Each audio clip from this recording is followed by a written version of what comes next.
So you have President Trump talking about tariffs today. You do have the Nvidia aftermath, Josh. The reaction seems to be not a blowout. Demand is still strong. Deutsche Bank says a modest beat, nothing spectacular in terms of guidance. Is that why the stock looks like that? Yeah, I think that's accurate. It's a beat. It's just not like the craziest beat ever. And understand, we're talking about like a company that over the last 8 quarters, they not only blow the numbers out, then they give guidance that's so far above where the median sell-side analyst is on consensus that it's almost like the analysts have been panting, running behind this stock, trying to keep up with it. Obviously, a phenomenon like that can't last forever, and ultimately it's going to run its course, but that should not be interpreted as these are bad numbers or there's something wrong with Nvidia. The company is executing on its growth plan for this year. We've got confirmation from their 5 biggest customers that the spend that was in the numbers is going to happen. And then Jensen comes out, and with the cherry on top, he gives you like 10 unsolicited minutes at the end of the call about how bullish he is because of DeepSeek, which, if you remember, was the proximate cause of the sell-off that we had in January. So I think it's really as simple as, okay, it's a beat. It's just not the same kind of beat that we saw last quarter, the quarter before. But the market's digesting it, and I think ultimately the stock resolves higher, not lower. And I think for people that don't own the stock, today is a great day. All right, Malcolm. I mean, you don't own the stock.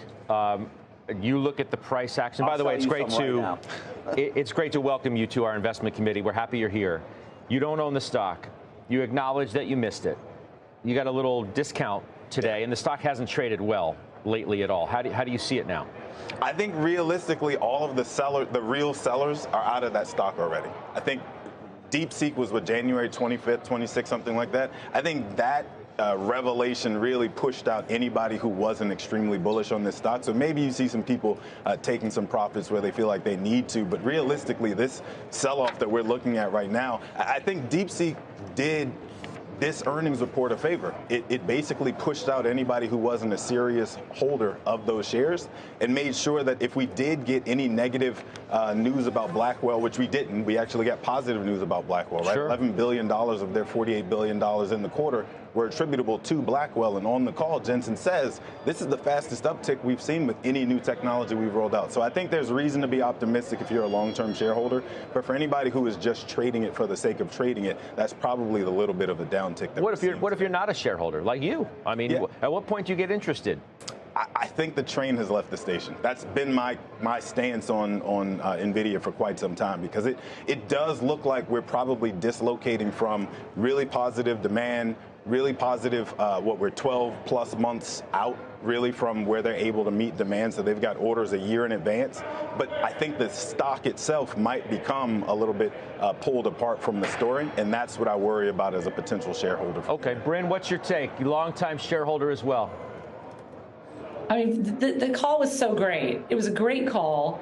And if you look at this stock on any metric, PE, PEG ratio, this is going to end up being 12 months from now. If you look at a Ford PE, PEG ratio, et cetera, probably the cheapest of the Mag 7. You look at Microsoft at a 30, Apple at a 30, not even remotely growing at the rate that Nvidia is. And I just think you have this visionary leader that's with Jensen looking out so much further than we as investors or as just individuals can see. And I think that today we continue to get data points that this AI transition is going to be a secular trend, not just a cyclical trend.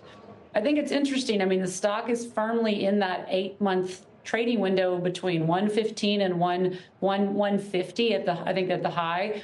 So I think we're going to still be in this trading range. But to your point, Scott, this is a great opportunity to start buying this name if you haven't owned it, because the call was just exceptional. 70% margins, that's probably going to go a little bit higher. Just so much growth trajectory, and I just don't see any competition from them. Rob, it's funny. The sentiment around the name has changed a bit. I feel like after DeepSeek, the market is more looking to poke holes in the story than it has in maybe the last 12 months, at least. So maybe despite what has been deemed to be a great call from these guys, and by all accounts, good numbers. It's not like the guidance was bad. It's just the street has a different bar after DeepSeek. I think the street's wrestling with something else on all these businesses. They're focused on the change in the second derivative, the change in the rate of change. So they all have terrific numbers, but they're not as terrific as they were. But on a relative basis, they're still much more attractive than almost anything that you could buy out there. You are able to buy, and this is why we increased our position last week, Scott. We're still underweight Nvidia, but we've been buying. As you know, we started buying in the 90s. We bought a little more on the last dip. We bought a little more on this dip. And the reality of it is I think when investors step away and they're done wrestling with the slowing of the second derivative, they're going to look across the markets and realize that the fundamentals of these businesses, most of these businesses, their earnings have caught up. They've lowered the pricing, as has happened in Nvidia. It trades at 28 times right now. It's the cheapest it's been in a long time. To Bryn's point, it's one of the more attractive. Yes, Facebook is more attractive. Yes, Google's more attractive. And the reality of it is once we get this macro headwind, it's not in a downtrend. These stocks, as Josh will tell you, they're still in an uptrend. It looks a little shaky. They've lost some of their momentum, but the fundamentals are still intact. And I think if we do get a little more of a pullback, I'll disagree with Malcolm a little bit, this train has not left the station. It's left the station if there's some shock to the ecosystem, sure.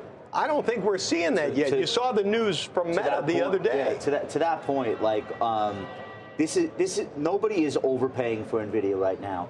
28 or 29 times forward PE. Keep in mind, over the last 5 years, the stock has sold at an average PE of 42 times forward.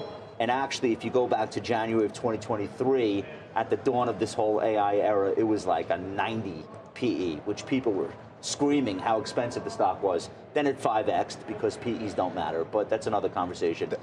Right now, you are paying a below average PE over the last 5 years for this name. And if anything, they've earned a higher PE than the market just because of the degree to which they're executing. They haven't had a downside shock. But they haven't had a guide down. That goes to the point I was making about DeepSeek doing them a favor, right? So they had a 40x multiple on this year's earnings coming into the year.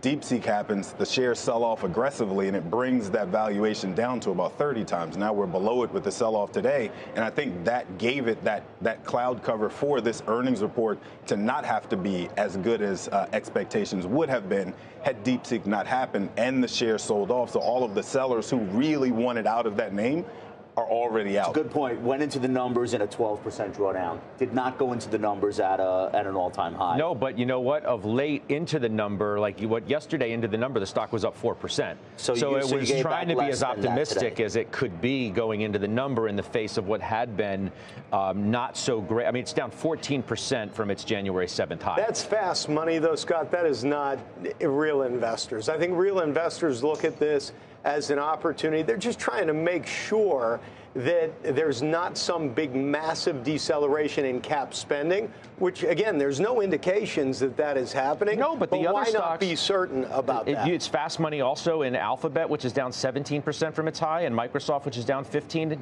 from its high, and Amazon, which is down 12%. But those are all this re-rating of the momentum trade. They're getting sucked into that. You look at the momentum indices, and they're starting to roll over. It's starting. They're not starting. They've rolled in July, but they've really rolled over. Okay, so you look at it from that time frame, right? And you say, okay, you've re-rated fundamentals. Now what do you do?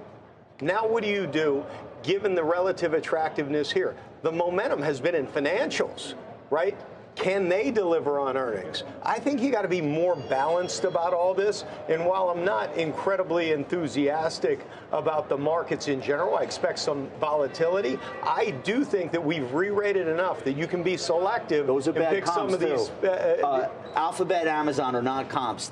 Keep in mind, going back to Q1 2023 when this whole thing really got started, Nvidia has averaged quarterly year-over-year earnings growth of 127%.